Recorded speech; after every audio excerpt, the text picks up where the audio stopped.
aku juga sekarang sudah kedatangan wanita-wanita hebat juga yang memang mereka itu bergerak khususnya untuk di isu kekerasan seksual pada perempuan. Nah, hari ini aku ditemenin dengan Mbak Yuli dan juga ditemani oleh Mbak Ratna dari LBH Apik Jawa Barat. Nah, Mbak, tadi kan aku udah ngobrol-ngobrol nih sama korban kita, si AM. Luar biasa ya, tragis banget di usia yang begitu muda, dia sudah kehilangan masa depannya gitu, dan juga trauma yang dihadapi pasti kan sangat-sangat mendalam gitu. Nah, kalau tanggapan ataupun sharing dari mungkin dari Mbak Yuli sendiri menghadapi kasus-kasus seperti ini, di mana penyelesaiannya itu juga belum jelas ya. Tadi si pelakunya pun masih bebas, korbannya pun belum didampingi secara psikologis dan lain sebagainya, itu seperti apa? Ya, karena sebenarnya sebelum undang-undang tindak pidana kekerasan seksual lahir, banyak sekali kasus yang nyatanya tidak selesai, Mbak, untuk kasus kekerasan seksual. Jadi dari perangkat hukum yang terbatas, kemudian pembuktian dibebankan pada korban, sehingga kasusnya banyak yang nggak berjalan. Di sisi lain, korban itu juga harus membayar visum et repertum. Jadi visum et repertumnya itu harus bayar.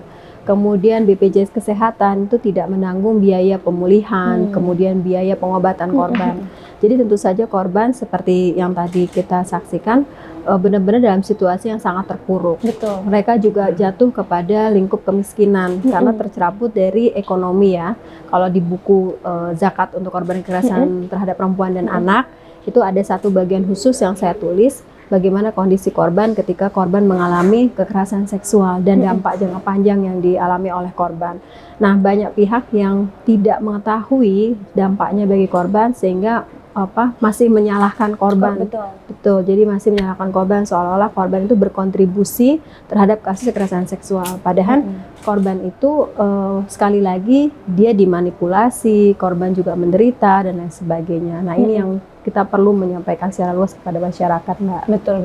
Nah, Mbak Yuli ini juga menulis buku nih, teman-teman. Bukunya itu adalah Zakat untuk Korban Kekerasan Terhadap Perempuan dan Anak. Dan Mbak Yuli juga salah satu pihak yang mensupport kegiatan bersama dengan inilah.com ini untuk menggalang THR ya untuk korban kekerasan seksual terhadap perempuan dan anak. Jadi luar biasa gagasannya Mbak Yuli. Dan kalau dari Mbak Ratna sendiri dari LBH Apik masih kan banyak menangani kasus seperti ini ya Mbak ya.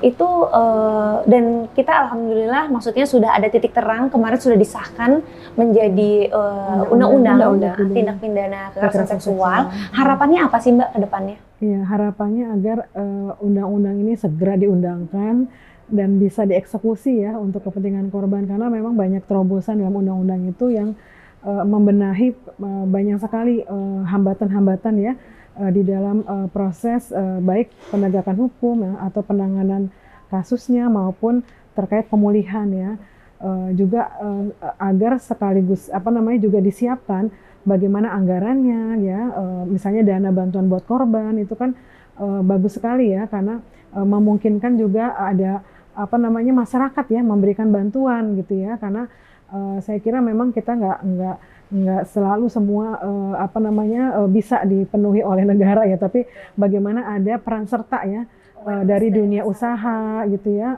filantropi gitu ya, karena memang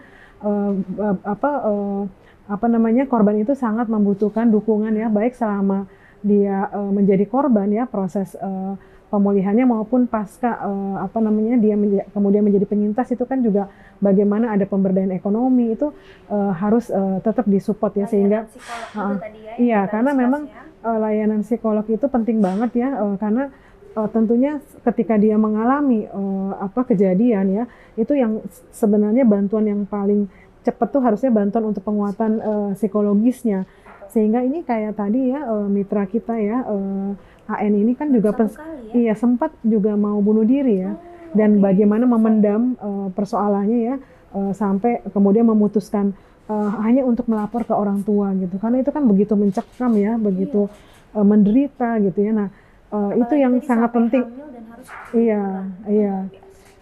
Akses ya untuk dapat penguatan psikologis ya, baik dari psikolog klinis ataupun konselor ataupun pendamping yang dilatih ya untuk menguatkan, itu penting banget.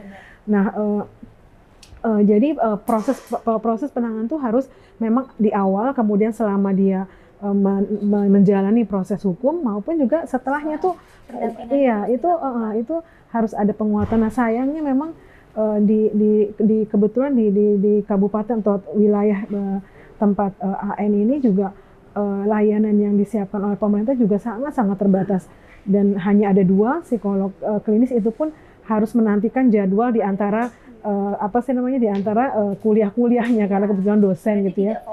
Iya, dan hanya 1 kali, bayangin. Padahal sudah janji akan memberikan bantuan konseling, tapi baru 1 kali diberikan gitu ya. Jadi saya juga di mana kita mau dapatkan ya psikolog-psikolog ini atau konselor atau pendamping yang dilatih juga untuk bisa konselor kayak gitu ya. Kita butuh lebih banyak gitu ya. Nah inilah makanya kita semua alhamdulillahnya bisa berkumpul di sini ya tadi, dan juga disupport juga dengan inilah.com pastinya yang memang membuat kolaborasi seperti ini menjadi nyata. Mudah-mudahan nanti kita sudah discuss dalam waktu ke depan, kita juga ada rencana kita mungkin akan launching aplikasi ya Mbak ya. Aplikasi tersebut nanti akan membantu para korban untuk mendapatkan layanan psikolog ataupun layanan dari konselor secara gratis. Jadi kalau misalnya dia memang mengalami atau masih traumatik, dia bisa mendapatkan layanan konsultasi itu mungkin dalam bentuk chat atau dalam bentuk telepon atau dalam bentuk Zoom meeting. Sekarang kan teknologi memudahkan ya untuk diakses di mana-mana. Itu sangat membantu. Bayangkan korban dia udah berpikir saya ingin mengakhiri hidup saya, betul. gitu ya. Dia butuh sekali bantuan orang-orang yang bisa menguatkan, yang memang profesional, maksudnya memang di bidangnya. Dan juga mungkin kepikiran saya tuh seperti ini Mbak, kalau misalnya korban itu sudah trauma, harus datang ke tempat yang ditunjuk, ngantrilah pula ya, belum nanti di reschedule dan lain sebagainya. Itu kan luar biasa gitu loh. Waktu jadi, datang pertama bahkan nggak direspon, nggak ada. Direspon, luar biasa. Mudah-mudahan dengan adanya aplikasi ini juga nanti ada privacy yang bisa dijaga kan, sehingga korban pun mungkin tidak bisa perlu keluar nyaman. rumah dan bisa lebih nyaman. Pastinya dibantu juga oleh teman-teman yang berkompeten di bidangnya masing-masing itu. Terus juga dari hasil diskusi kita tadi, mudah-mudahan kita juga nanti setelah ini mau bikin garage sale ya Mbak Pu ya, rencananya mungkin nanti bisa mengundang. Saya yakin banyak kok perempuan di luar sana, mungkin public figure dan lain sebagainya yang juga concern terhadap isu ini, tetapi mungkin mereka belum aware saja atau belum di approach. Mudah-mudahan nanti kita akan coba approach, mereka bisa mendonasikan sebagian barang-barangnya, kita garage sale-kan gitu sambil raising the issue, dan nanti hasilnya akan kita sumbangkan ke korban, ke LBH dan ke pihak-pihak lain yang membutuhkan. Gitu ya. Amin. Mudah-mudahan niat baik di bulan Ramadan amin menjadi berkah. Jadi pertemuan kita ini langsung konkret ya, mudah-mudahan langsung ada hasilnya gitu. Sekali lagi kita juga terima kasih ke Mas Fat, inilah.com yang sudah memfasilitasi pertemuan kali ini. Mudah-mudahan isu yang tadi kita angkat, teman-teman semua juga bisa ikutan aware dan juga bisa ikut partisipasi tentunya. Terima kasih. Assalamualaikum warahmatullahi wabarakatuh.